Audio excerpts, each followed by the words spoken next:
Welcome back to the program. We are joined here today by Bem-vindo de volta ao programa. a veteran from the intelligence community. Hoje estamos recebendo Ray McGovern, veterano da comunidade de inteligência com 27 anos de experiência na CIA.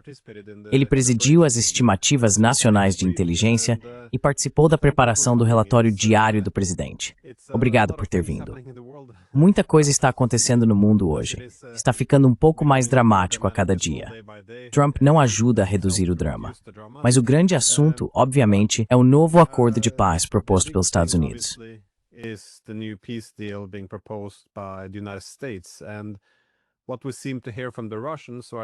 O que parece que estamos ouvindo dos russos, ou pelo menos o que tenho ouvido nas últimas semanas, é que eles se reuniram no Alasca. Rússia e Estados Unidos pareciam ter chegado a um entendimento comum e então saíram com o plano de que os Estados Unidos elaborariam algo, uma proposta baseada no que foi discutido no Alasca. Muitas pessoas, de Sergei Lavrov a outros, comentaram que os americanos nunca retornaram a eles. Mas parece que é isso. Ou esse plano de paz de 28 pontos é uma continuação do que foi discutido no Alasca.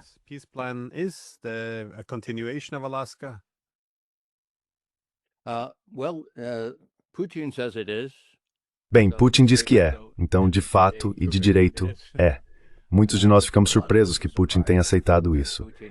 Mas sabe, se você olhar o contexto e ampliar um pouco a visão, e ouvir o que os líderes russos dizem, eles afirmaram consistentemente que sua prioridade principal é criar uma relação decente com os Estados Unidos. Outras questões, a Ucrânia, os Estados Unidos se unindo a Israel em um ataque ao Irã, eles não gostam disso, os russos, mas essas são considerações secundárias. Agora, quando a cúpula aconteceu em Anchorage, foram feitos acordos.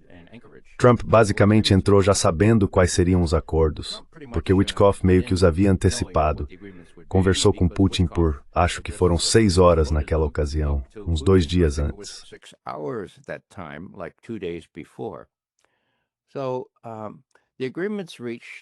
Então, os acordos alcançados tinham a ver com um cessar-fogo. Trump foi lá. Na verdade, no avião, ele conversou com um repórter da Fox News e disse algo como: "Ficarei terrivelmente desapontado se não conseguirmos algo na linha de um cessar-fogo imediato." Bem, ele sabia ao entrar que havia apenas uma chance remota disso acontecer.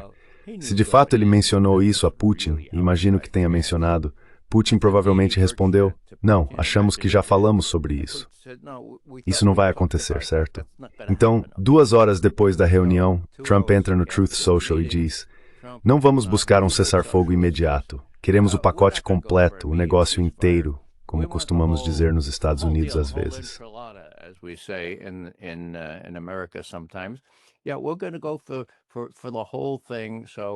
Sim, nós vamos com tudo. Então, cessar-fogo imediato, esqueça. O outro ponto principal, é claro, foi que Trump concordou que não deixaria os ucranianos sabotarem o progresso em relação à Ucrânia. Parece estranho, não é? Ele não deixaria o líder da Ucrânia sabotar isso.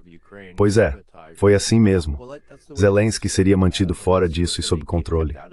E não houve exemplo mais claro do que Trump tinha em mente, e do que Putin também tinha em mente, que aquela reunião que eu chamo de os 7 anões. Logo depois do Alasca, alguns dias depois, Trump reuniu seus 7 anões. E não que ele seja a Branca de Neve de forma alguma, mas ele disse: "Olhem, pessoal, é assim que as coisas são."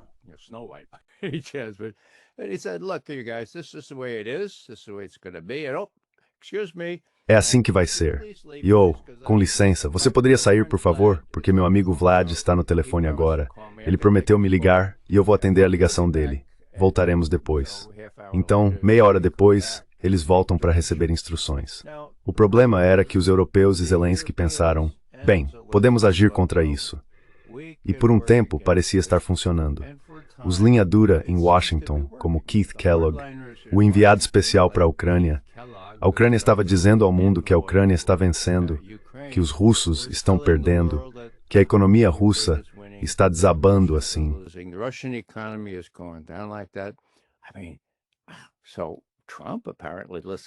Quer dizer, então o Trump, aparentemente ouvindo isso, disse: "Ok, bem, talvez devêssemos ter um cessar-fogo imediato, sabe? E vamos apoiar o Zelensky." Então o que aconteceu, claro, é que eles perceberam que isso chegou a um beco sem saída, e descobriram isso há várias semanas. Estou falando dos avanços militares russos impressionantes no Donbass, até mesmo fora do Donbass, rompendo linhas ucranianas antigas, muito fortes e fortificadas, e deixando claro que isso não vai durar muito mais. Os ucranianos estão desertando aos milhares. Eles não têm novas armas, muito menos novas pessoas para operá-las, e a situação econômica e financeira deles está em estado crítico.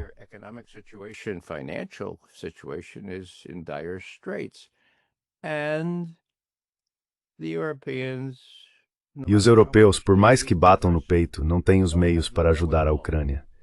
Então, o que aconteceu? Finalmente, quando Pokrovsk foi rompida, quando Volchansk foi rompida, ficou claro que era apenas uma questão de tempo até que a Rússia dominasse toda a frente. Foi algo repentino? Não. Foi pouco a pouco, certo? Em outras palavras, os russos avançavam como sempre fizeram, exceto que desta vez não havia soldados ucranianos no caminho. Certo, então eles conseguiram passar. A outra coisa que realmente se relaciona com isso, na minha opinião, e esta é provavelmente a única parte que está mais no campo da especulação, é que eu relaciono as investigações e revelações de corrupção aos comparsas de Zelensky sentados em vasos sanitários dourados. Zelensky cronies sitting on golden potties. That's out of the mouth of Putin. Isso saiu da boca do próprio Putin, nada menos. E todas essas coisas que foram descobertas sobre corrupção desenfreada, sabe, não dá para dizer que estou chocado, porque a Ucrânia sempre foi assim. Mas agora os amigos mais próximos de Zelensky são mostrados pelo que realmente são, um bando de cleptomaníacos. E assim Zelensky está encurralado aqui. É realmente difícil acreditar que todos ao redor de Zelensky seriam culpados de todo tipo de corrupção. E Zelensky seria, como disse um comentarista, um puro virgem, completamente alheio a tudo isso. É difícil de acreditar. Então, entre a questão da corrupção e os reveses no campo de batalha, Zelensky está em uma posição muito fraca. E de repente surge esse plano, um plano de 28 pontos.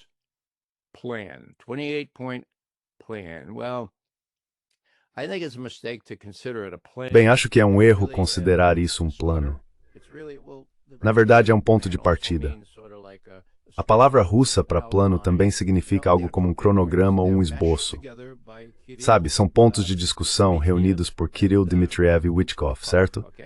Sabemos que Witkoff foi para a Flórida se encontrar, quer dizer, Dmitriev foi para a Flórida se encontrar com Witkoff no mesmo dia em que Trump impôs mais sanções. Então, sabe, foi algo muito estranho, mas eles discutiram isso durante 3 dias, se me lembro bem, e chegaram a isso. Eu não chamaria de plano, digamos que são pontos de discussão. Serve apenas como introdução. Agora todo mundo disse, meu Deus, isso é uma mistura, é um buffet, é uma loucura.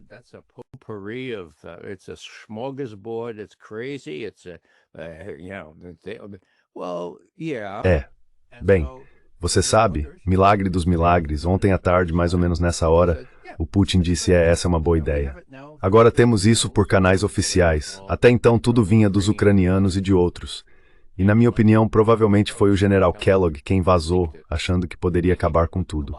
De qualquer forma, o Putin se levanta, e você sabe, essa encenação, esse, como é mesmo a palavra, o balé que ele faz nessas reuniões do Conselho de Segurança Nacional.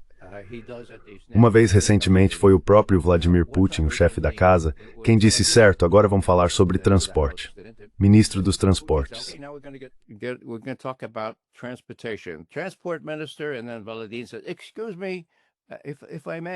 E então Vladimir Putin disse, com licença, se me permitem, quero falar sobre algo mais importante.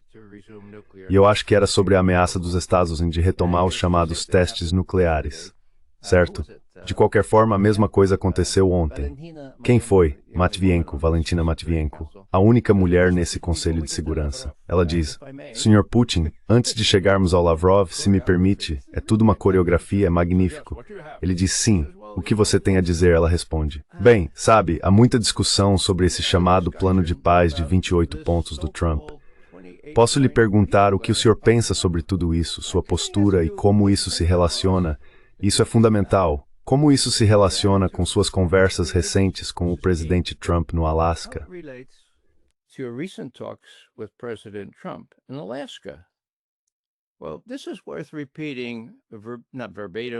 Bem, isso vale a pena repetir. Não literalmente, mas em essência. Putin diz, você está certo.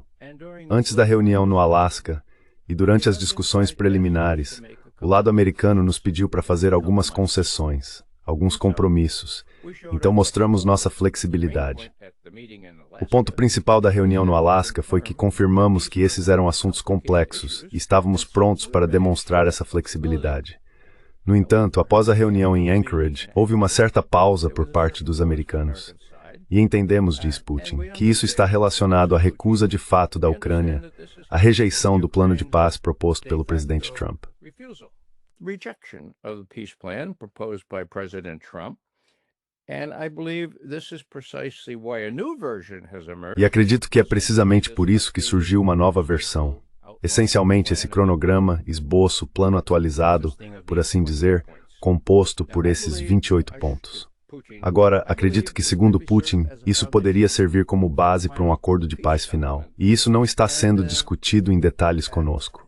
Ou seja, os americanos apresentaram essa proposta, mostraram aos ucranianos, mas não conversaram conosco em detalhes sobre ela. Acho que sei por quê. Posso imaginar o motivo. A razão é que, na minha opinião, o governo dos Estados Unidos não conseguiu obter o consentimento do lado ucraniano.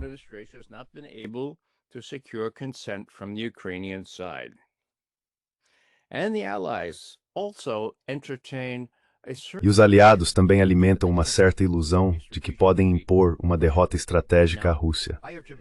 Agora, eu atribuo isso, diz Putin, à falta de competência. Mas não vou entrar nesse assunto agora, ele afirma. Na verdade, isso decorre da ausência de informações objetivas sobre a situação real no terreno. Por fim, parece que nem os ucranianos, nem os europeus sabem o que está acontecendo em Volchansk e em todas essas outras áreas.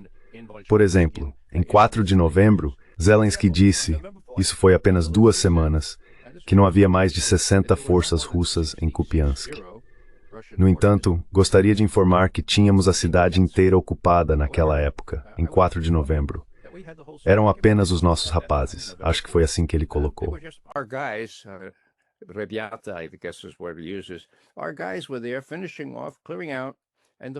Nossos homens estavam lá terminando, limpando a área, e o destino da cidade já havia sido decidido. Então, por que Zelensky dizia aquilo na época? Aí está um exemplo concreto. Concluindo aqui, os instigadores europeus, instigadores é a palavra que ele usa, precisam entender que o que aconteceu em Volchansk, em Kupiansk e inevitavelmente em outras áreas-chave ao longo da linha de frente, acontecerá novamente. Talvez não tão rapidamente quanto gostaríamos, mas inevitavelmente é a palavra. No geral, esse desdobramento nos favorece porque leva ao alcance dos objetivos da operação militar especial, mesmo que precise ocorrer por meio de confronto armado. No entanto, Adinaka, se você estiver familiarizado com o uso de Adinaka, que significa no entanto, como já afirmei repetidamente, continuamos prontos para negociações de paz.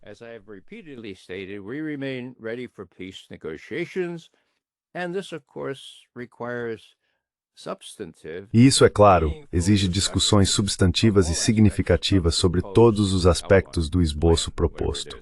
Plano, seja lá o que for. Estamos preparados para isso. Agora vamos aos tópicos propostos para discussão em nosso Conselho de Segurança hoje. Ministro Lavrov. Agora há muito conteúdo nisso. E claro, Putin tem razão ao dizer que os Estados Unidos suspenderam sua promessa no Alasca para garantir que Zelensky não sabotasse tudo dali em diante, e deixaram a decisão para os europeus.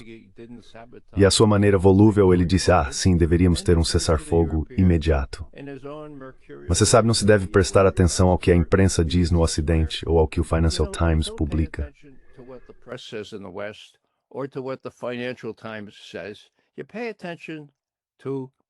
Você presta atenção no que o Putin diz, certo? No que o Lavrov diz. E veja, isso não é nenhuma kremlinologia sofisticada, é apenas a forma como o mundo funciona. E o que eles dizem, voltando ao meu primeiro ponto, é que nossa prioridade indiscutível é criar condições para um relacionamento melhor com o secretário. Fim da citação. Agora, não é um caminho livre de obstáculos.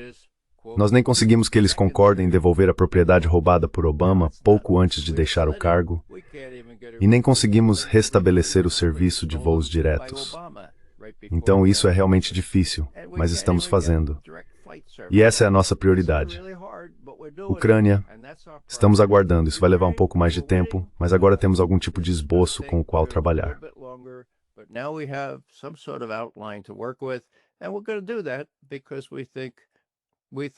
E vamos fazer isso porque achamos que Trump também quer fazer isso.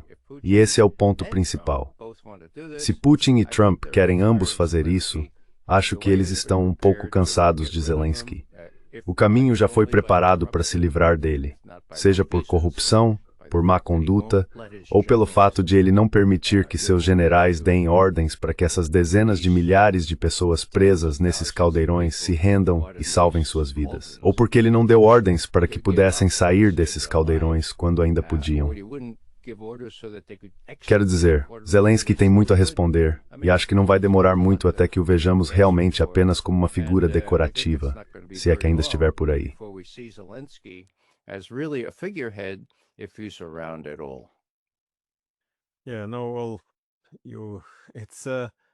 Sim, não, bem, faz algum sentido. Até certo ponto, essa relutância em se retirar dos caldeirões e das cidades depois que fica evidente que foram perdidos.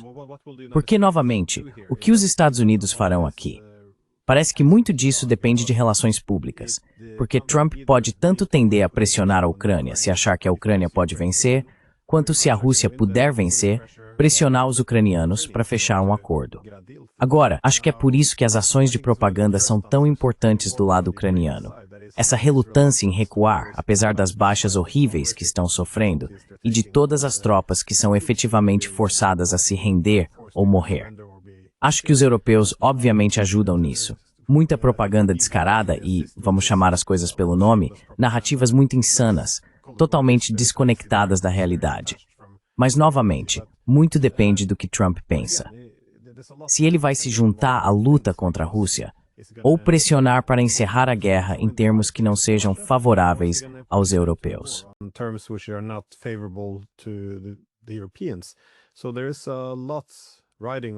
Então há muito em jogo nessa narrativa. Consigo entender por que o trabalho de relações públicas é tão importante. Porque eles querem manter o controle das cidades, apesar das perdas horríveis. O problema, é claro, é que esta é uma guerra de atrito. É um ganho de curto prazo em termos de manter a narrativa, enquanto eles estão consumindo ainda mais forças agora. Mas isso levanta a questão. Trump realmente sabe? Você mencionou a questão de se ele está ou não recebendo informações objetivas. E, novamente, isso é interessante, porque aprendemos durante o primeiro governo Trump que os generais e pessoas do meio militar tentavam controlar as informações que ele recebia. Porque se você consegue controlar as informações, pode influenciar o processo de tomada de decisão dele.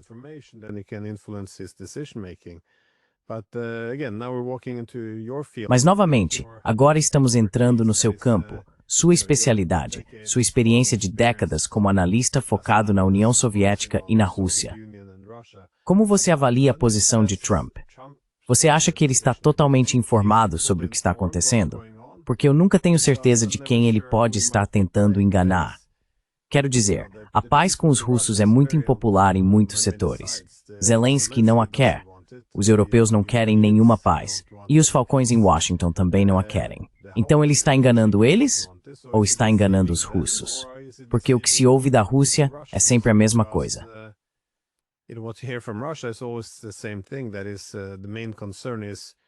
A principal preocupação é que todos esses esforços de paz sejam falsos, que seja simplesmente outro Minsk, uma tentativa de congelar as linhas de frente, reconstruir as forças armadas ucranianas e ganhar alguns anos para trazer mísseis de longo alcance. Ou será que isso é um desejo genuíno de Trump de realmente resolver essas tensões com a Rússia? Porque isso significaria lidar com a necessidade de expandir, ou melhor, o fracasso em estabelecer uma arquitetura comum de segurança europeia, todas essas coisas que ao longo dos últimos 30 anos nos levaram à guerra que estamos vendo agora. Essa é uma pergunta muito longa, eu sei, mas como você está avaliando isso, Glenn? Well, Glenn, Em seus comentários preliminares sobre essa questão, você disse, se a Ucrânia pudesse vencer, quero dizer, a Ucrânia não pode vencer. Essa é a nova realidade. Agora, sua outra pergunta é muito mais relevante. Trump sabe que a Ucrânia não pode vencer. Bem, ele demitiu, ou pelo menos o general Kellogg anunciou sua aposentadoria em janeiro. Ele era o obstáculo, o cara que dizia a Trump e a todos os outros que os russos estavam perdendo, que a economia dele estava desmoronando, que estavam perdendo dezenas de milhares de soldados e que era apenas uma questão de tempo até a Ucrânia vencer. Coisa de maluco, certo? Então o surgimento desses 28 pontos, e tenho certeza de que houve muitas discussões sub-rosa,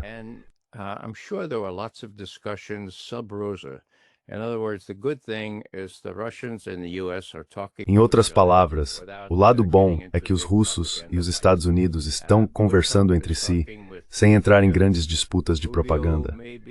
Witkoff está conversando com Dmitriev, Rubio talvez com Lavrov, mas acho que Lavrov vê Rubio basicamente como uma das pedras no sapato. Agora, Rubio adota uma posição diferente em relação às principais diretrizes partidárias, por assim dizer, vindas de Washington. Ele é muito mais ácido em relação à Rússia, assim como é em relação à Venezuela.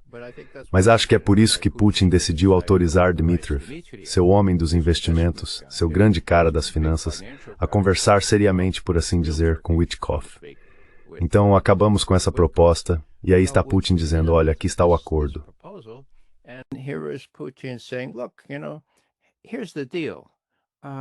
We have advanced... Avançamos em lugares onde Zelensky, apenas 2 semanas atrás, disse temos 300 pessoas, 600 pessoas, e nós já tínhamos tomado aquele território. Ele não sabia disso, ou está apenas mentindo? Claro que está apenas mentindo. E então, sabe, sentar nesses vasos sanitários dourados, também palavras da boca de Putin, quero dizer... Isso é realmente prejudicial. Agora deixe-me fazer uma pequena especulação aqui, Glenn. Quando criaram o NABU, o braço investigativo que poderia investigar a corrupção na Ucrânia, uma tarefa enorme, foram os americanos que ajudaram a montar isso. Meus velhos amigos da CIA sabem disso. E é difícil acreditar que eles não tenham deixado pelo menos um funcionário cooptado ou alguns dispositivos de escuta.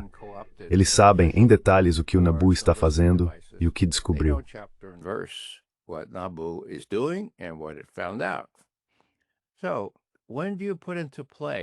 Então, quando é que você traz à tona todos esses horrendos centenas de milhões de dólares desviados do topo de posições defensivas tão urgentemente necessárias pelas forças ucranianas? Quando é que você levanta essa questão? Bem, quando quer atingir Zelensky. Agora ele está perdendo no campo de batalha. Está perdendo a guerra de relações públicas aqui. Parece-me que mesmo na Ucrânia, estão fazendo todo tipo de perguntas embaraçosas.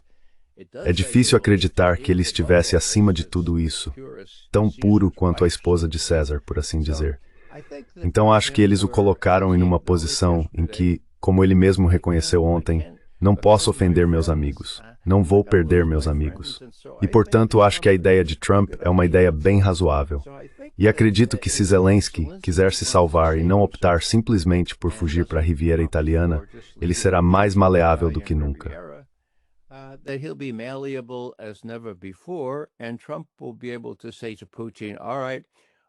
E Trump poderá dizer a Putin, certo, eu prometi a você que Zelensky iria acabar com nossos planos de paz na Ucrânia. Agora ele mudou de ideia. Então vamos negociar. Vamos nos reunir e realmente negociar. Agora há muitas coisas bizarras nisso. 28 pontos. Mas ainda mais estranho é Trump dizer, agora eu gostaria de ter isso pronto até o dia 27. Esse é o nosso dia de ação de graças. Então, sabe, vamos concluir isso até o dia 27. Pois bem, aqui está Putin, como eu citei, dizendo, veja, isso vai exigir uma conversa substancial. Vai levar um tempo. Então, na minha opinião, nada vai acontecer até o dia 27, a menos que seja um acordo formal para adotar esse cronograma, essa agenda, esse plano de paz em conjunto Etats-Unis-Rússia e tratá-lo com muita seriedade, com negociadores de altíssimo nível. Isso eu acho é bastante possível.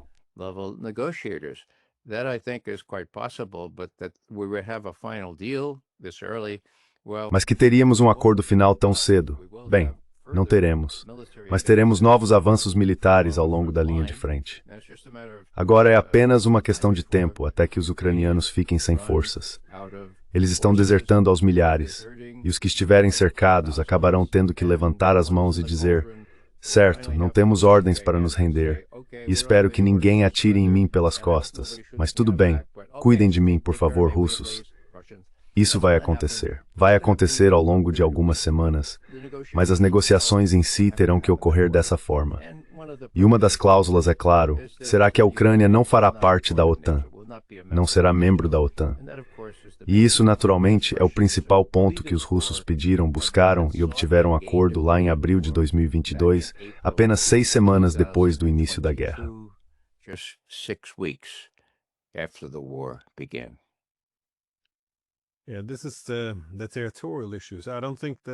Sim, isso é sobre as questões territoriais. Eu não acho que os europeus sempre percebam que quando continuam dizendo que mesmo depois da guerra vão continuar enviando armas, talvez até tropas, e mantendo a Ucrânia na órbita da OTAN, a Ucrânia ainda pode entrar na OTAN. O que eles realmente estão sinalizando para a Rússia é que qualquer acordo de paz baseado na neutralidade provavelmente não será cumprido. Vai desmoronar. Então, se você não acredita que o Ocidente algum dia permitirá que a Ucrânia seja neutra, o que você aconselharia aos russos? Seria algo como: tome o território que você não quer que acabe nas mãos da OTAN. Todo esse fingimento de ser pró-ucraniano é apenas condenar a Ucrânia a um futuro terrível, terrível.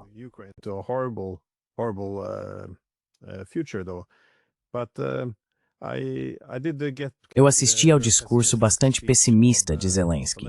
Não tive muita certeza de como interpretá-lo, porque, por um lado, ele diz que precisamos escolher entre nossa dignidade ou a derrota, mas então perderemos nosso principal parceiro, os Estados Unidos, ou aceitar esse compromisso humilhante. Então, sim, é difícil entender o que ele quis dizer com isso. Ele também disse que os ucranianos são feitos de aço, mas até o aço pode se quebrar sob pressão suficiente. Novamente, isso pode ser interpretado de duas maneiras. Ou que precisamos chegar a um acordo de paz doloroso, ou que foi um apelo aos europeus para virem ajudar. Não tive muita certeza. Estou mais inclinado a achar que está começando a soar um pouco como um discurso de rendição, mas não ficou totalmente claro para mim.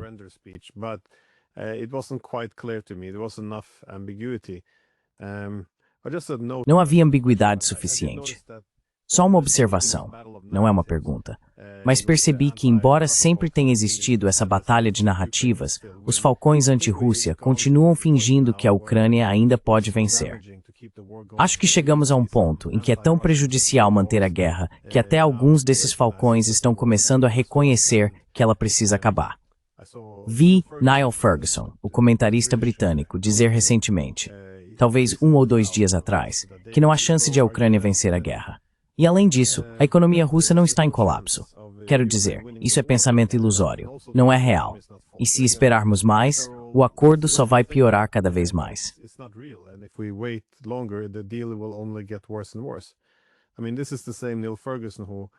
Quer dizer, este é o mesmo Niall Ferguson que, você sabe, entrevistou alguns funcionários americanos e britânicos e escreveu aquele artigo em março de 2022, no qual argumentava que o Reino Unido e os Estados Unidos só aceitariam a mudança de regime em Moscou como um desfecho político aceitável, algo que mais ou menos o próprio Zelensky também confirmou. Mas o meu ponto é que agora há todos esses falcões, muitos deles começando a reconhecer que isso já não é mais do nosso interesse, que realmente precisamos acabar com esta guerra. Então parece que algo está mudando de verdade aqui. Agora, a economia russa é uma coisa, mas o que está assustando a maioria dessas pessoas é o que está acontecendo no campo de batalha. Como você vê isso?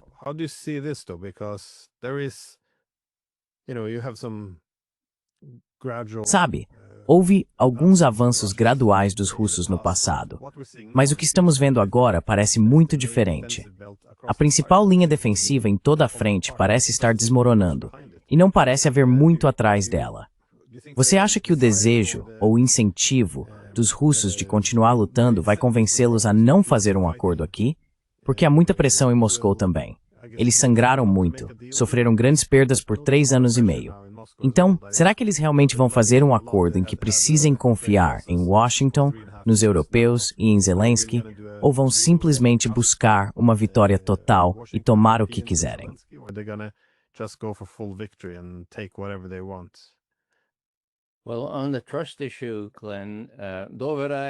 Bem, sobre a questão da confiança, Glenn, você sabe o que isso significa. Confiar, mas verificar. Na verdade, foram Nixon e Kissinger, e eu estava lá. Volto ao Tratado ABM de 1972, certo? Eu era o chefe da divisão de política externa soviética na CIA. Eu estava em Moscou. Então fomos questionados por Kissinger. Se confiarmos, vocês podem verificar? Eu tive que voltar às pessoas que operavam satélites e todo esse tipo de coisa. E eu disse, e aí o que acham? Kissinger quer saber em quanto tempo poderíamos descobrir uma violação do tratado. E a resposta foi 1 semana, 10 dias.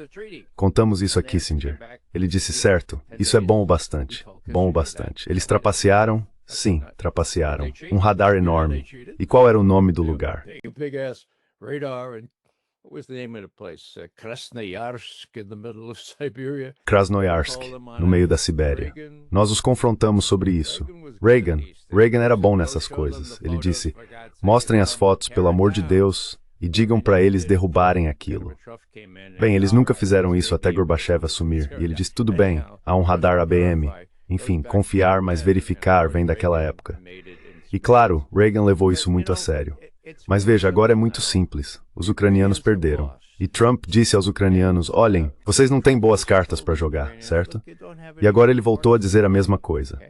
Ele disse que Witkoff, um desses caras do mercado imobiliário, um negociador, disse a Dmitry, olha, não só podemos resolver essa questão, mas também podemos ter o seu túnel sob o Estreito de Bering.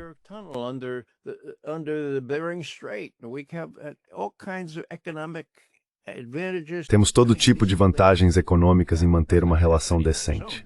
Agora, isso não vai acontecer tão cedo. O túnel poderia ser construído, mas muita infraestrutura teria que ser desenvolvida antes. Então, há oportunidades. E claro, Trump e Witkoff são atraídos por esse tipo de oportunidade. Em resumo, foram os europeus que deram a Zelensky motivos para acreditar que ele poderia resistir ao que veio de Anchorage.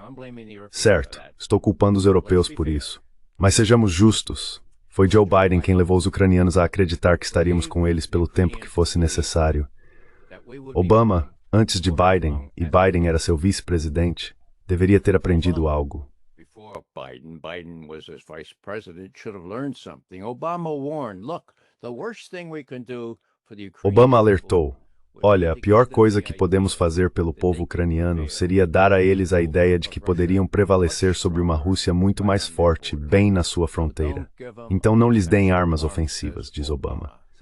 É uma tragédia para o povo ucraniano. E sim, os europeus são os perpetradores mais recentes dessa tragédia. Mas isso remonta a pessoas que não deram ouvidos ao que, em certo sentido, Obama disse de forma sensata. Olha, nem pense que a Ucrânia poderia vencer a Rússia. E sabe, por extensão, que a Ucrânia poderia sequer enfraquecer a Rússia. Porque a Ucrânia, pelo amor de Deus, olhe o mapa. E toda uma série de generais e todo tipo de outras pessoas.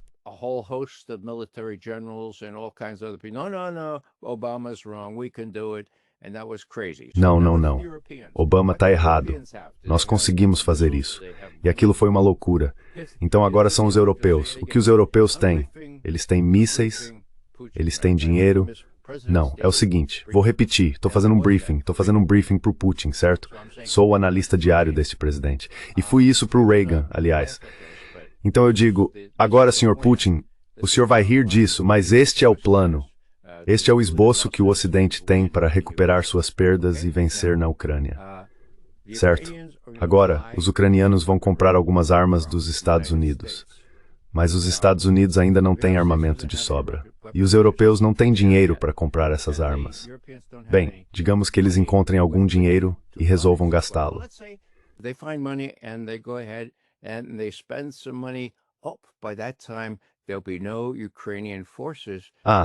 Até lá, não haverá mais forças ucranianas para quem entregá-las. Então esse é o plano deles. Não sorria. Olha, estou te dizendo, esse é o plano deles.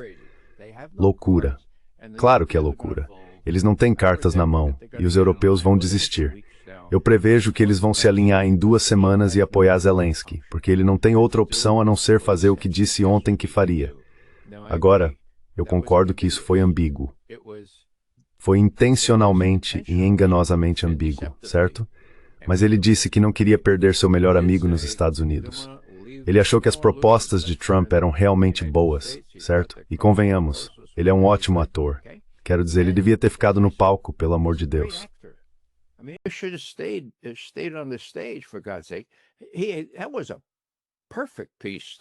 Foi uma apresentação perfeita que ele fez, e claramente ele a memorizou do M6 britânico, toda aquela coisa de levantar os cartazes para conseguir fazer isso. Então sim, ele é um ótimo orador, mas está sem acordos e sem europeus para apoiá-lo. O que Putin está observando agora é uma espécie de hiato entre 15 de agosto, Anchorage, e depois toda essa história com Kellogg e outros influenciando Trump. Então os europeus dizendo a Zelensky, não se preocupe, nós o apoiaremos pelo tempo que for necessário.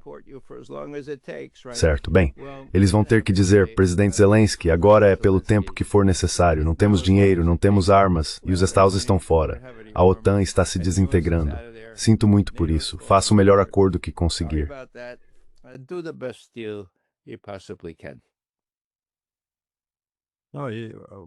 Aliás, ele é um bom ator. Lembro-me de assistir aos filmes dele, tipo há uns 10 ou 15 anos. Alguns eram filmes russos em que ele, bem, você sabe, mas ainda acho meio estranho que ele seja o presidente da Ucrânia. Mas enfim, minha última pergunta era, como você acha que o Trump pode estar agindo nos bastidores? Porque, claro, você mencionou que ele tem esperado, bem, previsivelmente, que a Ucrânia se esgote no campo de batalha. E sabe, se eles não puderem negar que não vão vencer, isso é bastante significativo, especialmente à medida que a situação econômica piora. É bastante significativo.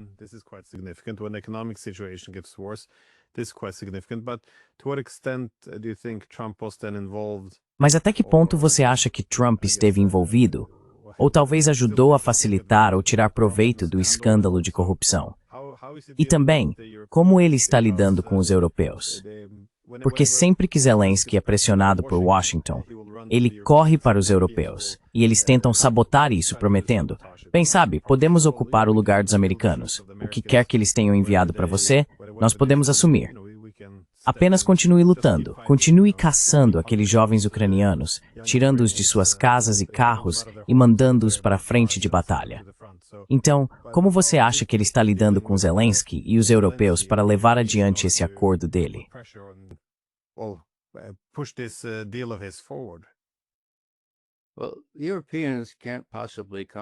Bem, os europeus não podem de forma alguma compensar os Estados Unidos. Um dos verdadeiros efeitos colaterais de tudo isso é que a OTAN está se desintegrando.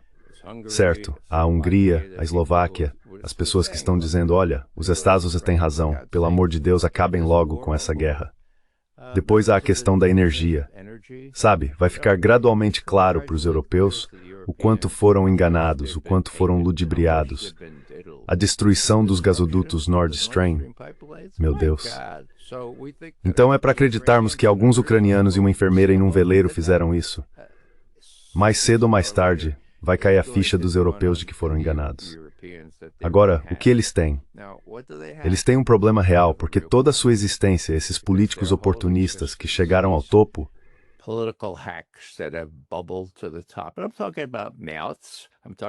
e estou falando de Bocas, estou falando de Macron, estou falando de Starmer, quero dizer, eles são políticos oportunistas, não sabem nada sobre relações exteriores. Então o que eles vão fazer agora é simplesmente dizer, bem, tudo bem, tentamos ajudar os ucranianos. Mas, meu Deus, que tipo de reação vamos ter dentro dos nossos próprios países?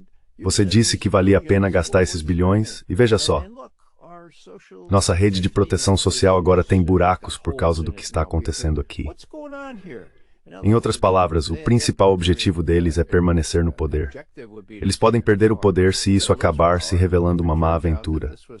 E isso é uma forma gentil de dizer uma perda total. Um desastre completo por parte dos europeus ocidentais que foram persuadidos por gente como Joe Biden.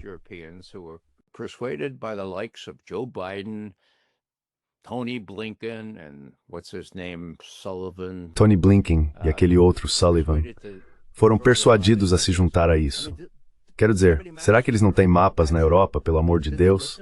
Eles não ouviram o que o Obama alertou?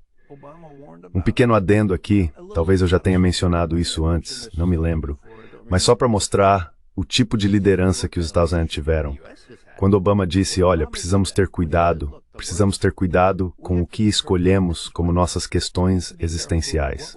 A Ucrânia não é uma questão existencial, não é uma questão central, não é uma grande questão estratégica para nós. Para os russos é.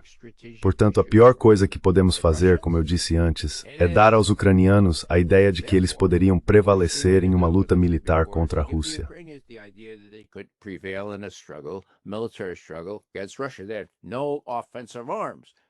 Eles não têm armas ofensivas. Naquela época, havia um vice-secretário de Estado no governo Obama, e ele disse, Senhor Presidente, o senhor está absolutamente certo, porque toda arma que dessemos à Ucrânia, os russos poderiam igualar, e eles poderiam dobrar, depois triplicar, depois quadruplicar. Então o senhor está absolutamente certo, senhor Presidente.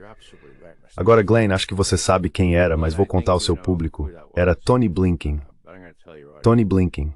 Mais tarde, ele se torna secretário de Estado, veja bem, no governo Biden. E agora o que ele diz? Algo completamente diferente.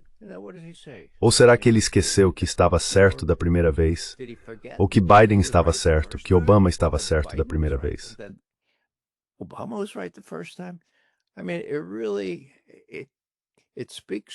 Quer dizer, isso realmente diz muito sobre a qualidade da liderança ocidental, incluindo o regime Biden e boa parte do regime Trump. Eu só quero voltar ao que Putin disse ontem. Sabe, ele falou sobre... ele falou sobre a ilusão de que as pessoas acham que podem impor uma derrota estratégica à Rússia. Ah, sim. E então ele diz, agora eu acredito que essa ilusão, ok, vamos encarar, essa ilusão é o que está por trás de tudo isso. Biden. Certo, Kellogg, aqui está. Eu acredito que essa ilusão não é tanto resultado de competência insuficiente. Não é falta de competência, não vou entrar nisso agora. Mas também decorre de uma ausência de informação objetiva.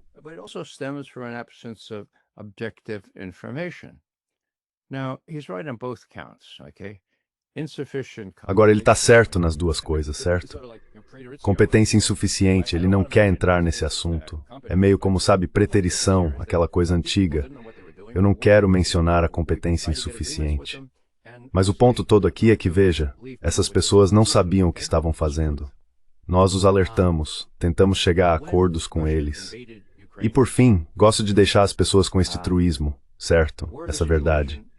Quando a Rússia invadiu a Ucrânia, as situações em Donetsk e Lugansk, o bombardeio de estoques russos, ou melhor, de falantes de russo, o acúmulo de um exército ucraniano treinado e armado pela OTAN na fronteira daquela área, estavam claras? Claras? Bem, não estavam claras.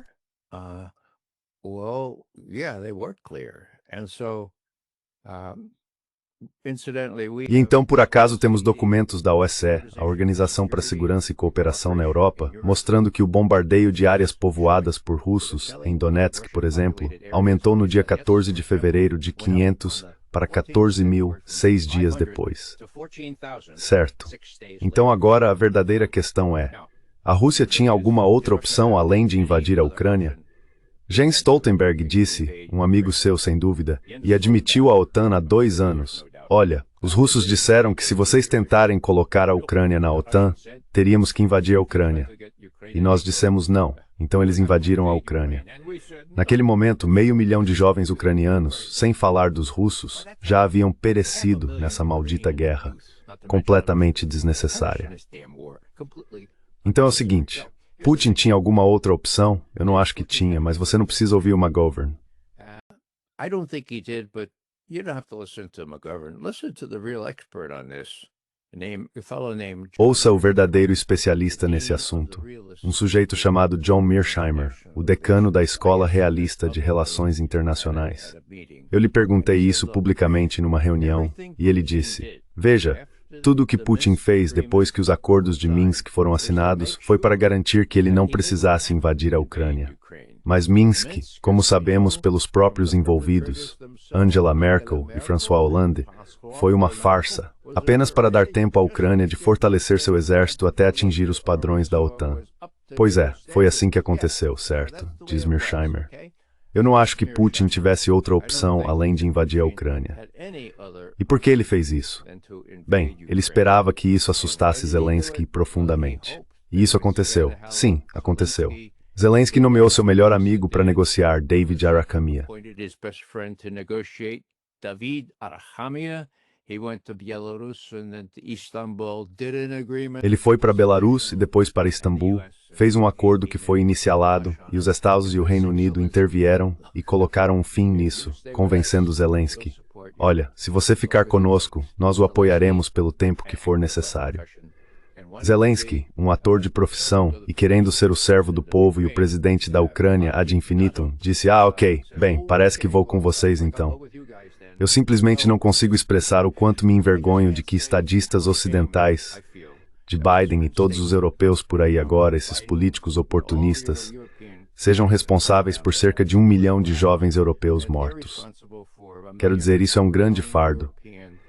E espero que algumas dessas pessoas tenham consciência para que possam conviver com isso por um tempo e não impeçam uma resolução pacífica para essa guerra desnecessária. Peaceful resolution to this unnecessary war.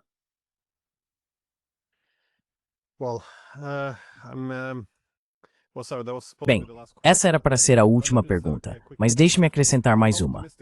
Quão otimista você está de que isso poderia realmente acabar com a guerra?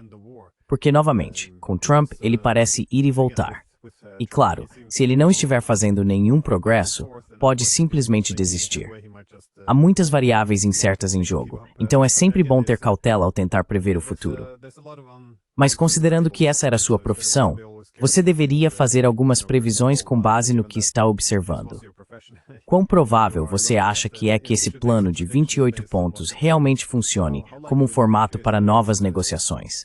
E será que ele poderia realmente levar ao fim da guerra? Porque à medida que as linhas de frente colapsam, Zelensky e os ucranianos podem se mostrar mais dispostos a fazer concessões dolorosas.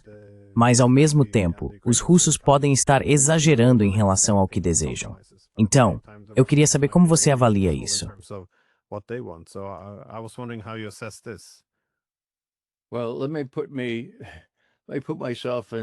Bem, deixe-me me colocar na posição do informante diário do presidente para o Putin. Sr. Putin, hoje as coisas parecem boas. Trump entregou a bola para Witkoff e Dmitriev conduzirem essas negociações.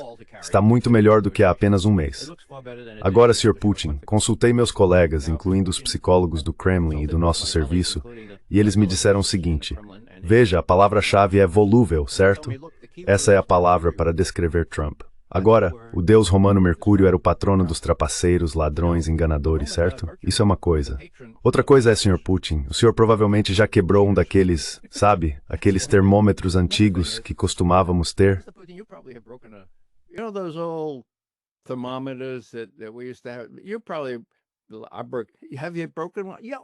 Você provavelmente já quebrou um? Já? Ah, ok. Lembra como o Mercúrio saiu e você tentou juntá-lo ou mexer nele com luvas ou algo assim, mas ele se dividiu em pequenas bolinhas e saiu rolando? Isso é ser mercurial. Então, por favor, estamos apenas fazendo o melhor que podemos em nosso serviço de inteligência. E temos que avisar que, como você provavelmente sabe, não precisa que eu diga, mercurial é a palavra para Trump. É realmente difícil de prever. Mas as forças em campo, as vitórias na Ucrânia, a falta de dinheiro, o fato de que os europeus são ineficazes, e por fim, Zelensky reconhecer isso.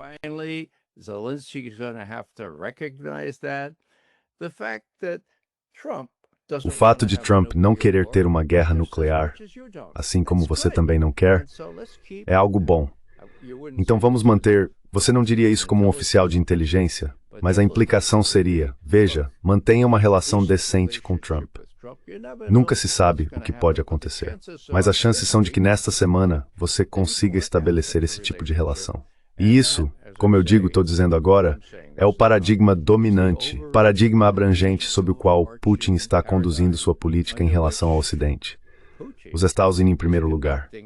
Vamos construir uma relação decente com os ST. Por quê? Bem, acho que é bem simples. Putin é um estadista muito responsável. Ele não quer correr o risco de uma guerra nuclear.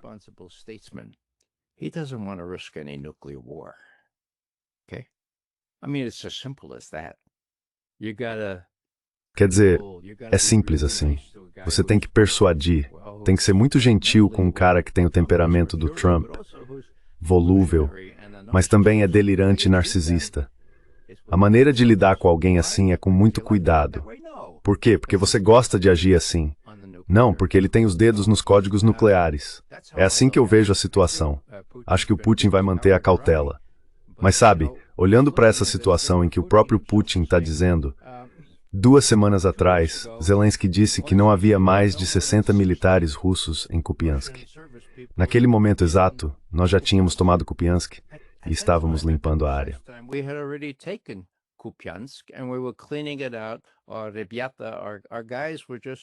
Nossos caras estavam apenas fazendo um grande trabalho de limpar os ucranianos que não tiveram o bom senso de ir embora. Então isso vai acontecer de novo, e de novo, e de novo.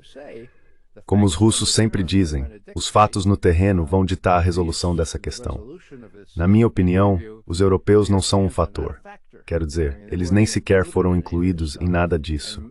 E Kulis e todos aqueles outros podem fazer muito barulho. Só espero que Stoltenberg e outros do mesmo tipo fiquem de boca fechada e deixem isso avançar em direção a uma solução pacífica, dado o papel desagradável que tiveram em nos levar até onde estamos agora.